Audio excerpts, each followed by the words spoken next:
Bonjour et bienvenue pour ce nouveau page à page consacré au numéro anniversaire, un événement Spawn 350. On a l'impression que Spawn 300 c'était avant-hier et on est déjà au 350e. D'abord, félicitations à Todd McFarlane qui depuis plus de 30 ans, maintenant 32 ans, nous fait rêver et nous en met plein les yeux avec des comics magnifiquement produits et un respect total du lecteur. Bravo d'avoir fait 350 numéros.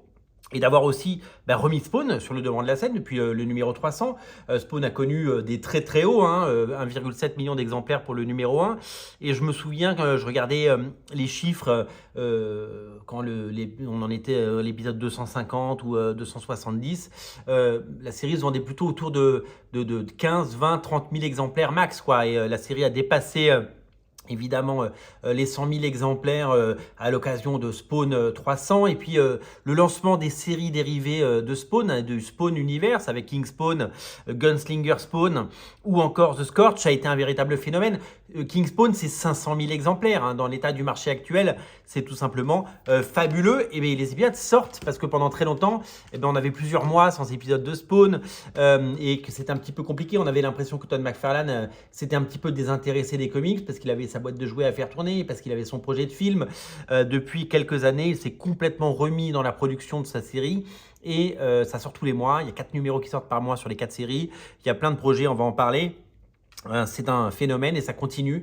Il tient bon, il tient la barre. Et puis, c'est la première fois qu'un comics indépendant arrive à 350 épisodes. Alors, il y a des séries indépendantes qui ont fait plus de 350 numéros. On pense à Cerebus parce que si on met tout bout à bout, il y a eu 300 numéros de la série régulière, mais il y a eu des dizaines et des dizaines de one-shots de Cerebus. Il y a plein de numéros, il y a plein de séries qui ont beaucoup de numéros, mais sans relaunch, sans nouveau numéro 1, sans reboot, sans gimmick marketing, juste avec du talent, des bonnes histoires, des bons artistes et quelques variantes de cover, et bien Todd McFarlane, il a réussi à faire de Spawn quelque chose d'énorme. Quand j'étais gamin, Spider-Man a eu 30 ans. Quand j'étais adolescent, Spider-Man a eu 30 ans. Et j'avais l'impression que ça avait été créé mais que c'était l'Empire romain, quoi, que c'était la Grèce antique. Spawn, il a 30 ans. C'est-à-dire qu'il y a des gens qui sont nés après Spawn, quoi. Il y a des lecteurs de comics qui, pour eux, Spawn, c'est un vieux truc, quoi. Ça a toujours été là. Et c'est ce que voulait Todd McFarlane, c'était d'en faire une série qui est un household name. Alors, vous connaissez ma passion pour Todd McFarlane. D'abord, l'artiste incroyable, il m'a fait rêver sur Spider-Man. Spawn, ça a été fou. J'ai aimé dès le premier numéro. J'ai découvert Spawn lors d'un voyage aux États-Unis en 93.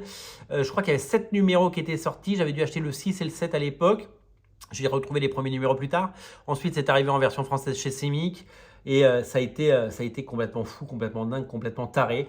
Des talents incroyables se sont succédés. On pense à Greg Capullo, Tony Daniel, Angel Medina, Wild Portaccio, de Brianna Berlin. Enfin, des grands talents qui ont tous travaillé sur Spawn. Ça a été quelque chose d'assez admirable et d'assez incroyable. Et voilà, 350 numéros.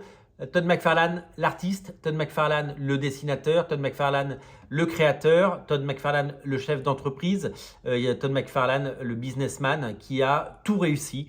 Un modèle du genre, quelqu'un qui contrôle sa propriété intellectuelle de la plus belle des façons et qui continue tous les mois à nous proposer des comics. Alors, celui-là coûte un peu plus cher parce que c'est un numéro double, mais voyez la couverture du 351 qui arrive, voilà, 2,99.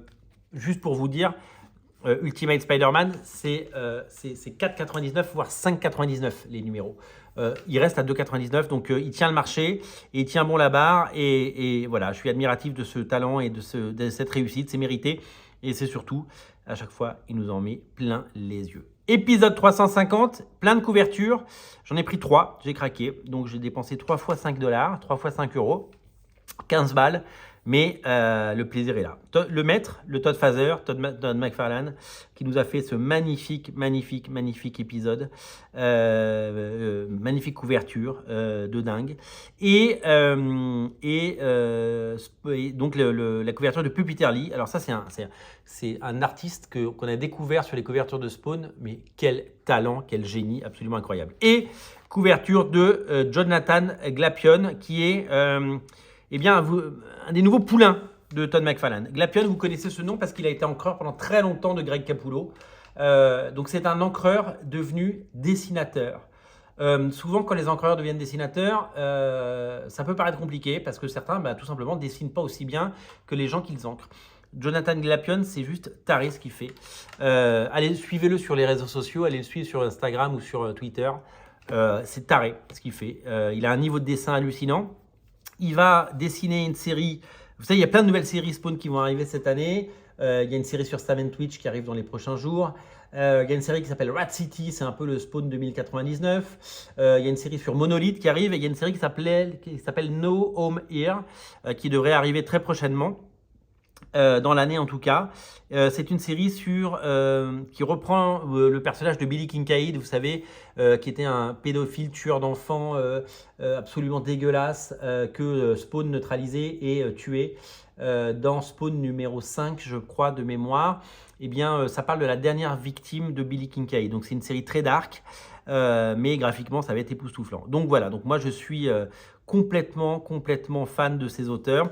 Et Todd McFarlane, il est bon parce qu'il s'entoure des meilleurs et que il fait surtout monter certains dessinateurs qui deviennent des superstars parce qu'il fait confiance à des artistes.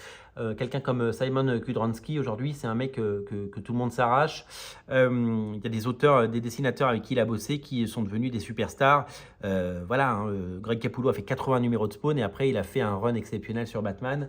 Tony Daniel, évidemment, on l'a dit, Angel Medina, enfin tous ces dessinateurs qui ont travaillé, œuvré. Le dessinateur Jason Sean Alexander. Quel talent quoi, dessinateur de Philadelphia, voilà. Donc c'est aussi une pépinière de Todd McFarlane et c'est du talent. Alors, on attaque tout de suite avec ce 350 et on va le faire page à page, c'est le but de l'émission. C'est Rory McConville qui scénarise. Je ne sais pas qui est Rory McConville, mais ça fait quelques années qu'il scénarise. Avec Todd McFarlane qui met toujours sa main sur tout ça. Brett Booth au dessin. Brett Booth, c'était le dessinateur. Bon, vous connaissez Brett Booth, hein, c'est une légende. Hein. Ça fait 30 ans qu'il nous fait rêver. Il a fait Wildcats, il a fait Backlash, il a fait Kindred chez Wildstorm, il a fait Wildcore chez Wildstorm, il a fait du Titan, il a fait du Flash, il a fait les X-Men. Il a tout fait. C'est un dessinateur que j'adore et il s'éclate sur Spawn. Il vient de faire 2 ans sur la série Gunslinger. Il a fait les 24 premiers numéros. C'est époustouflant. Et là, il est promu. Il arrive avec ce numéro 350 sur la série principale. Mais Carlo Barberi, qui vient de passer 4 ans à dessiner Spawn et qui a fait une 40aine d'épisodes, eh bien, fait le prologue, on verra à la fin. Et il va partir sur Gunslinger. Ils échangent de chaises.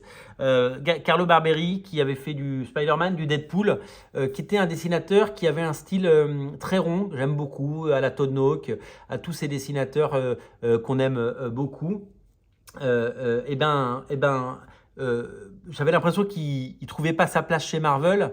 Et là, chez Todd McFarlane, il a trouvé sa place parce que il vient de faire 4 ans exceptionnels sur Spawn et que maintenant il arrive sur Gunslinger Spawn pour un nouveau départ et c'est tout simplement génial. À l'ancrage, il y a Carlo Barberi qui fait son propre ancrage et Adelso Corona. Je vous invite, suivez Adelso Corona sur les réseaux sociaux parce que c'est l'encreur et vous savez que quand un encreur encre d'après les crayonnés d'un artiste, qui se passe sur des pages qui ont été imprimées, scannées puis imprimées, quand il encre sur les originaux, il récupère un tiers des originaux. Et donc, Adelso Corona vend ses originaux de Gunslinger Spawn sur son site à lui. Je vous invite à aller les voir parce que pour quelques centaines de dollars, ça coûte quand même un petit peu, vous pouvez avoir une page de Gunslinger Spawn. De Brett Booth, une originale, donc il y a les crayonnés de Brett Booth et par-dessus les dessins de Adelso Corona. J'en ai acheté 2 l'année dernière. Et je me suis fait un super cadeau et je suis tellement content d'avoir des pages de Gunslinger Spawn par Brett Booth et Adelso Corona que j'adore. Le coloriste, c'est J. David Ramos, on le cite, et l'encreur, on va le citer. Le lettreur, pardon, c'est Tom Orzechowski qui a ancré tous les épisodes, ou quasiment tous les épisodes de Spawn depuis le début. C'est la personne qui a fait le plus d'épisodes de Spawn depuis le début. Il en a fait plus que Todd McFarlane, donc c'est assez hallucinant. Spoiler alerte évidemment, puisqu'on va découvrir cet épisode et que vous allez voir des choses que peut-être vous n'avez pas lues. Magnifique première splash page de Brett Booth, puisque c'est Brett Booth qui attaque dès le numéro 350, donc pour montrer que c'est lui le patron, c'est lui le nouveau dessinateur de la série. Le pitch de départ, c'est le trône est resté vacant depuis la mort de Malebolgia au numéro 100 de Spawn, donc il y a 250 numéros. Qui va récupérer le trône? Eh bien, vous allez le voir. Donc voilà, nous allons découvrir. Alors, il faut évidemment avoir lu les épisodes précédents. On retrouve évidemment les personnages. En fait, cet épisode, c'est le point culminant de toutes les séries Spawn. C'est-à-dire que les séries Spawn, vous les lisez peut-être. Donc King Spawn, Gunslinger et The Scorch. The Scorch, c'est la série qui met en scène l'ensemble des Spawns. Eh bien, tous les derniers numéros se dirigent vers ce 350 et ce qui se passe dans le 350 va avoir des répercussions sur l'ensemble des 4 séries. Donc c'est très important. Donc c'est pour ça qu'on voit les autres personnages, le personnage de She-Spawn, le Redeemer, qui est un ange parmi les démons, vous le savez. Hop. On y découvre évidemment. Alors, vous savez que le clown et le violator sont devenus 2 personnages différents, mais qu'ils vont refusionner. Et que donc c'est une sorte de grand combat final qui a été amené notamment dans les pages de la série principale Spawn. J'arrête pas de faire bouger l'album, excusez-moi, enfin l'album, le comics. Et donc on y découvre le dessin flamboyant et génial et ces combats épiques, plein d'action. Moi, Brett Booth, ça fait partie des dessinateurs que j'adore parce que pendant les années 90, il est arrivé comme un ouragan et que il a travaillé, certes un peu dans l'ombre de Jim Lee, mais toujours avec Jim Lee. On pourrait dire que Jim Lee l'a jamais trop mis en avant parce que Jim Lee ne voulait pas qu'il lui fasse de l'ombre. Certains ont utilisé ce terme affreux que je déteste. C'est un clone. Non, c'est pas un clone, c'est un être humain et c'est un artiste. Et c'est un artiste qui a fait des dizaines de milliers de pages et qui a œuvré énormément pour nous divertir et pour qu'on ait les meilleurs comics qui soient. Donc, clairement, je suis admiratif du travail de ce type qui nous fait rêver depuis 30 ans et qui est un dessinateur hors pair et qui est une légende des comics. Donc vraiment, j'adore ce dessinateur et il faut le respecter pour ce qu'il est. Les gens ont tendance à pas respecter les artistes et il faut le respecter parce que c'est un très grand nom du comics. Voilà. Regardez ces pages, elles sont magnifiques. Donc là, il y a le personnage de Nyx qui va devenir, qui va récupérer le trône, comme vous le voyez. Superbe graphisme, super chara design et super dessin. C'est magnifique. Il va se passer donc un événement qui va renvoyer les bouteilles, on va dire. Qu'est-ce que c'est beau ça. La personne qui aura l'original de ça, c'est magnifique. Donc, les spawns vont être boutés des enfers, revenir sur Terre. Là, on va découvrir, donc là, ce n'est plus Brett Booth qui dessine, c'est Carlo Barberi. L'épilogue, donc magnifique Spawn de Carlo Barberi discussion avec She-Spawn sur le fait que qu'est-ce qui s'est passé, petite analyse de la situation, débrief, pourquoi on est là. C'est Nyx qui a chopé le trône. Et là, ils sont attaqués. Et là, ils se rendent compte qu'ils n'ont plus de pouvoir. Et donc, on savait qu'il allait y avoir un nouveau maître des enfers, donc une nouvelle maîtresse des enfers, et donc c'est Nyx. On ne savait pas qui c'était, mais on savait qu'il y aurait ça. Et donc, on se rend compte, là, il y a Monolith et le Redeemer, tous les spawns ont perdu leur pouvoir. Ils vont devoir vivre sans leur pouvoir. Et c'est ça le nouveau statu quo à partir de 350, c'est que eh bien, ils n'ont plus de pouvoir. Et donc, on est arrivé à la fin du temps. Ce n'est pas la mort des spawns, la fin du temps, mais c'est la fin de leur pouvoir. Donc, l'impact, c'est quoi? C'est que dès le spawn... Alors, attendez, on revient là. Dès le spawn 351, nous allons avoir un spawn qui revient avec son épée parce qu'il n'a plus de pouvoir. Ce sera pareil dans King Spawn, ce sera pareil dans Gunslinger. En fait, ça va avoir des répercussions sur l'ensemble des séries. Et Scorch, évidemment. Donc, les spawns vont devoir continuer leurs aventures, mais sans leur pouvoir. Donc, c'est ça le nouveau départ. L'épisode se termine avec un petit mot de Todd McFarlane, qui est génial, comme d'habitude, et les dessins au crayonné du fabuleux Brett Booth.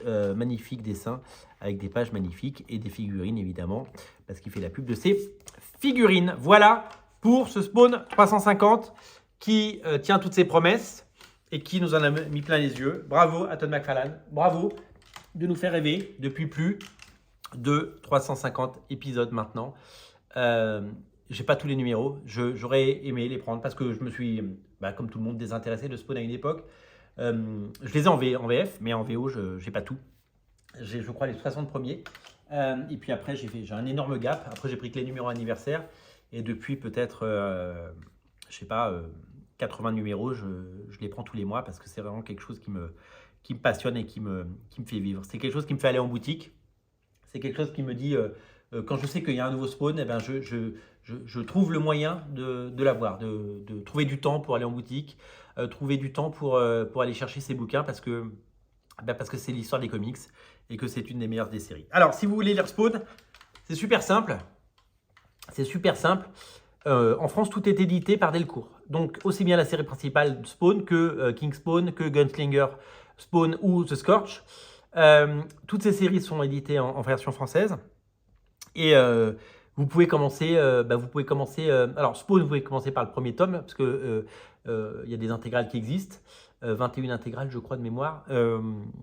Et donc, vous pouvez prendre les intégrales et les lire dans l'ordre.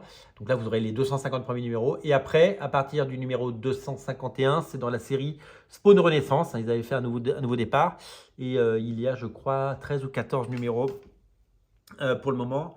Et donc, vous pouvez découvrir tout ça. Voilà. Et donc, c'est vraiment génial d'avoir tout ça. Et c'est vraiment génial parce que c'est une série qui est quasiment disponible en intégralité en version française. Après, il y a plein de mini-séries à côté, mais je ne vais pas vous embrouiller là, l'esprit. Mais c'est vraiment une chance d'avoir tout ça. Lisez Spawn, régalez-vous. Redécouvrez Spawn si vous, comme moi, vous avez abandonné Spawn et si vous êtes revenu à un moment, c'est le moment. Tout est dispo en français. Et Spawn 350 arrivera très prochainement en France. Et en tout cas, si vous lisez en VO, eh bien, vous pouvez découvrir ce Spawn. Voilà, à découvrir d'urgence. Et j'espère que cette vidéo vous aura plu. Merci à tous ceux qui regardent ces émissions. Merci à tous ceux qui les commentent. Merci à tous ceux qui sont au rendez-vous de cette chaîne. Et merci à tous. Je vous dis à très bientôt. Salut.